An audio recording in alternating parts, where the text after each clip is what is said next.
Hey everyone, we are going to do a little story to talk about the number e. It's Euler's number, and it is one of the neatest numbers there are actually in mathematics. I mean, we always talk about pi as being a pretty cool number, but this number e, Euler's number, it's on your calculator as well. It's also an irrational number, and we got a little story here that kind of talks about how you actually come about defining what e is.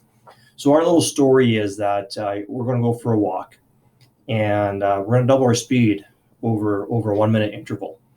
And so you end up basically going from 1 kilometer per hour to 2 kilometers per hour, right? So that's what happens if you double it at once. You end up at 2 kilometers per hour.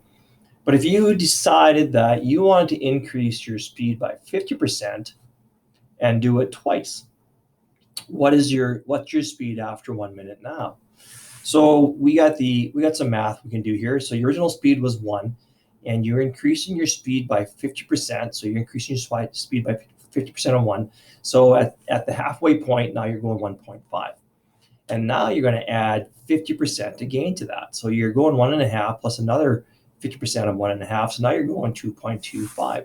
So when you increase your speed twice by 50%, you end up being faster than increasing your speed once and doubling it. And the math part here is if you start off with a speed of 1, you're increasing by 50% twice. You get 2.25. So we can actually do the longhand math or the shorthand math of this. And then our story kind of keeps on going is what happens if you increase your speed by 25%? So every 15 seconds, so every quarter of a minute. So you're doing this 4 times now. What is going to be your speed after a minute? So longhand again, you got original speed is 1, you increase by 25%. Now you're going 1.25 meters per second at 15 seconds. You want to take your speed now and you want to increase it by 25% again. So you do the math, and you see now you're going 1.5625 meters per second. So you're gaining speed.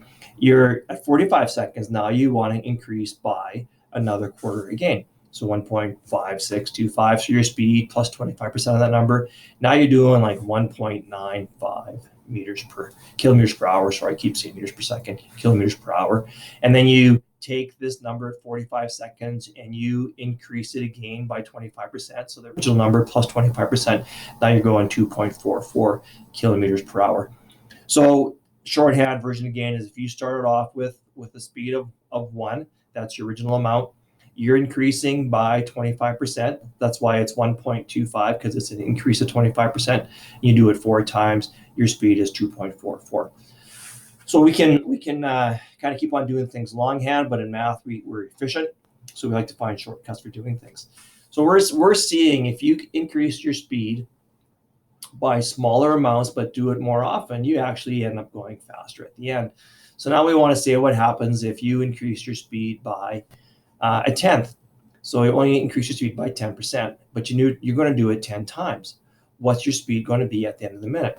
So your original speed was 1. You're increasing it by 1/10, which is 10%, and you're increasing it 10 times. Now you're going 2.59 kilometers per hour.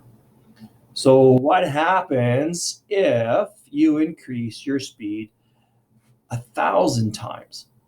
If you're going to increase your speed 1,000 times, you can only increase by 1,000. Now your speed is 2.7169. All these decimal numbers kind of keep on going, right? What happens if you increase your speed 100,000 times in a minute?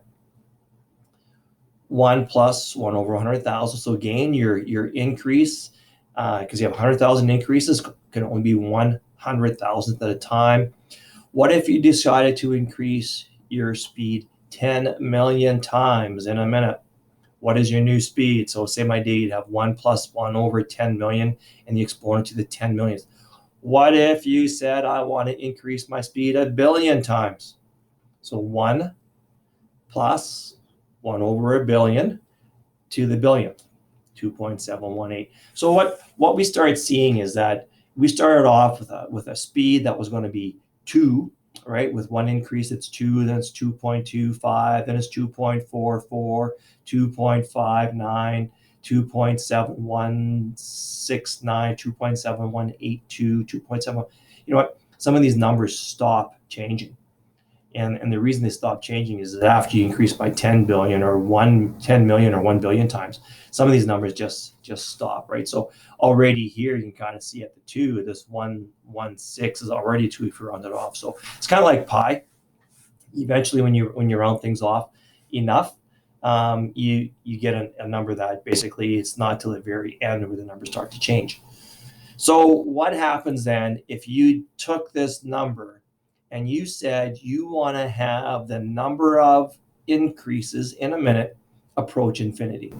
So if you had an infinite number of increases and you went 1 over infinity, which we know we can't do because 1 over infinity is 0.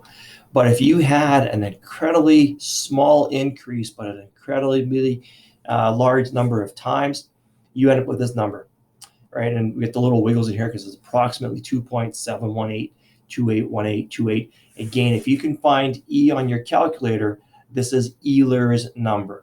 And we're going to talk about Euler's number and its properties and why it's such an important thing here in a few minutes. But anyways, that's our little story about E. If you take and you start off with an amount of 1, and there should be 1 in front of all these, but you don't have to write 1.